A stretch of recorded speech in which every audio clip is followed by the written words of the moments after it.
तो आज हम आए हुए हैं बुद्धा स्मृति पार्क पटना घूमने के लिए। भाई इसमें हम लिए हैं टिकट म्यूजियम का, जिसमें एक शो चलता है। उसमें दिखाया गया है पूरा गौतम बुद्ध की जर्नी के बारे में, एक पर्दा पे दिखाया जाता है और भी उसके अंदर बहुत सारा सामान है। गौतम बुद्ध के बारे में पूरा बताया गया है उसके अंदर।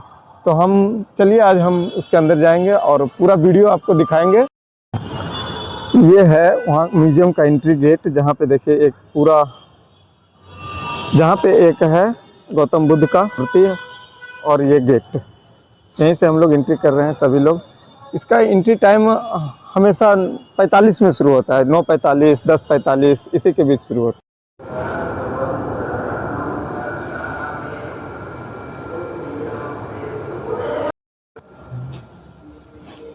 फाइनली भाई हम लोग अंदर आ गए हैं और देखिए शो चलेगा यहाँ पे, कुछ इस प्रकार है। ज़्यादा लोग आए नहीं हैं लेकिन फिर भी अब स्टार्ट हो गया। गार्ड साहब जा रहे हैं स्टार्ट करने के लिए। भाईचारे का संदेश प्रसारित कर नवयुग का प्रारंभ किया। 559 ईसा से पूर्व कपिलवस्तु नगर में एक रात्रि को शाक्य वंश की महारानी महामाया ने स्वप्न देखा कि एक अत्यंत दिव्य श्वेत गज उनके घर में प्रवेश कर रहा है।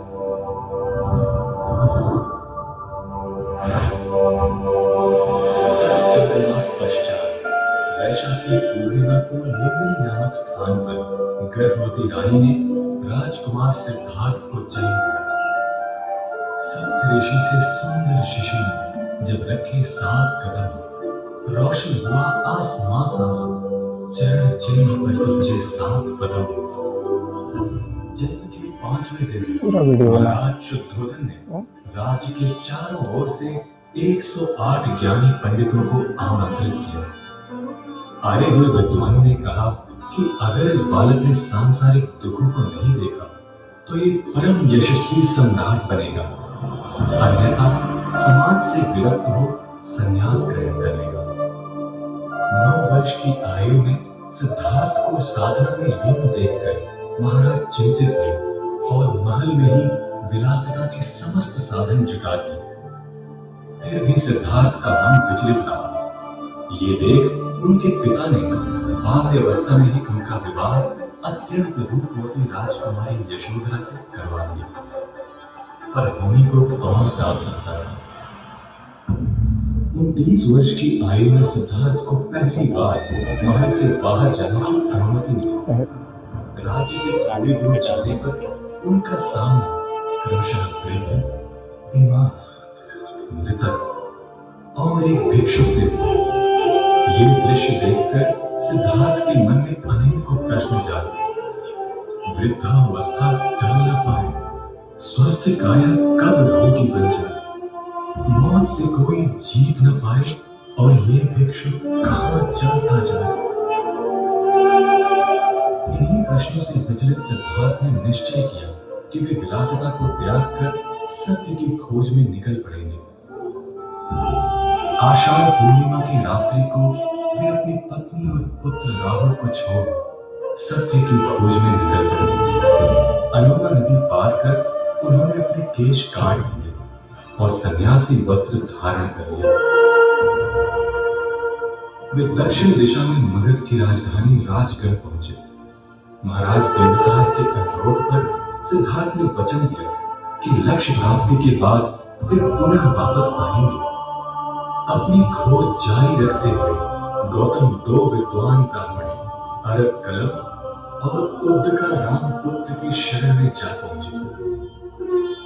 गहन ध्यान और तपस्या के बाद भी जब उन्हें संतोष प्राप्त नहीं हुआ, तब गौतम ने निरंजन नदी के किनारे 5 अन्य सन्यासियों के साथ घोर तपस्या कर अपनी काया को कृश कर लिया।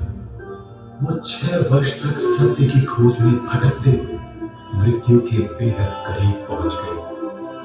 तभी उन्हें एहसास हुआ कि इस तरह आत्मदमन कर लक्ष्य की प्राप्ति नहीं होगी। अतः उन्होंने पुनः भोजन ग्रहण करने का निर्णय लिया। इस निर्णय से उनके पांचों साथी उन्हें छोड़कर चले गए। एक दिन जब गौतम ध्यान में रत थे, तब सुजाता नामक एक कन्या ने उन्हें खीर अर्पित किया। लक्ष्य प्राप्ति के पूर्व सुजाता द्वारा दी गई खीर उनका अंतिम भोजन था। उन्होंने 7 सप्ताह की घोर तपस्या प्रारंभ की। दानवों के राजा मारा ने छल, बल, भय आदि से उनकी तपस्या भंग करने के अनेक प्रयत्न किए, परंतु अटल गौतम अपने ध्यान में लीन रहे। तभी अचानक उन्हें पूर्ण शांति और निर्मलता की अनुभूति हुई। उनके शरीर से अलग अलग रंगों की किरणें प्रस्फुटित होने लगी। अंततः उन्हें बुद्धत्व प्राप्त हुआ और वे गौतम बुद्ध बने। बैठे हैं तथागत तरवर की छाया में, ध्यान में लीन सत्य की राह में। ज्ञान ज्योत जलाकर हर भय समाप्त किया। एक राजकुमार ने सन्यासी बन बुद्धत्व को प्राप्त किया। गौतम बुद्ध ने ज्ञान और सत्य की शिक्षा देने हेतु भ्रमण प्रारंभ किया। गया से वे सारनाथ पहुंचे। सर्वप्रथम उन्होंने अपने उन 5 साथियों को दीक्षा दी और संघ की स्थापना की। बुद्ध आजीवन घूम घूम कर सत्य का प्रकाश फैलाते रहे।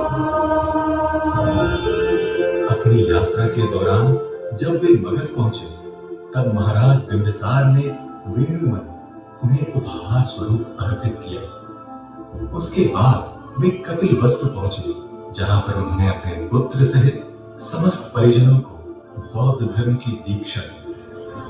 लगभग 45 वर्ष तक लगातार धर्म प्रचार के पश्चात वे अपने शिष्यों के साथ कुशीनगर पहुंचे।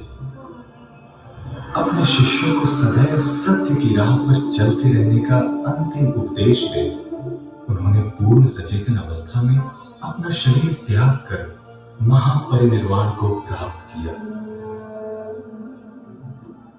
चिर निद्रा की चाह में साल वृक्षों की छांव में अस्त हुआ है जैसे सूरज कुशीनगर के गांव में। त्याग शरीर उसने महापरिनिर्वाण पाया, जिस सन्यासी ने सबको सत्य का मार्ग दिखाया। आज भी विश्व भर में बौद्ध विहारों, मंदिरों और संग्रहालयों में गौतम बुद्ध के पवित्र अवशेष सुरक्षित रखे हुए हैं। बौद्ध धर्म के अनुयायी इन्हें परम श्रद्धा भाव से पूजते हैं। बुद्ध के जीवन से संबंधित दिवसों को बौद्ध समूह पवित्र मानते हैं। बुद्ध पूर्णिमा उनका सबसे प्रमुख त्योहार है। इस दिन को वे बुद्ध जयंती, बौद्धत्व और महापरिनिर्वाण के रूप में मनाते हैं। बौद्ध मंदिरों और मठों में भिक्षुकों को भोजन करवाया जाता है और बौद्ध अनुयायी उनके धर्मोपदेशों को सुनते हैं। बुद्ध के शरीर से प्रस्फुटित 6 रंगों के मेल से बौद्ध धर्म की पताका बनी है। इसका प्रत्येक रंग बुद्ध के श्रेष्ठ गुणों का प्रतीक है। बौद्ध धर्म आज विश्व के प्रमुख और व्यापक धर्मों में से एक है। इसके अनुयायी लंका, बर्मा, चीन, Korea, Japan, Tibet, Nepal, Indonesia, Vietnam आदि देशों में फैले हुए हैं। हर वर्ष इन देशों से बहुत से तीर्थयात्री भारत यात्रा पर आते हैं। भगवान बुद्ध शांति, प्रेम, दया, करुणा और सत्य के प्रतीक हैं।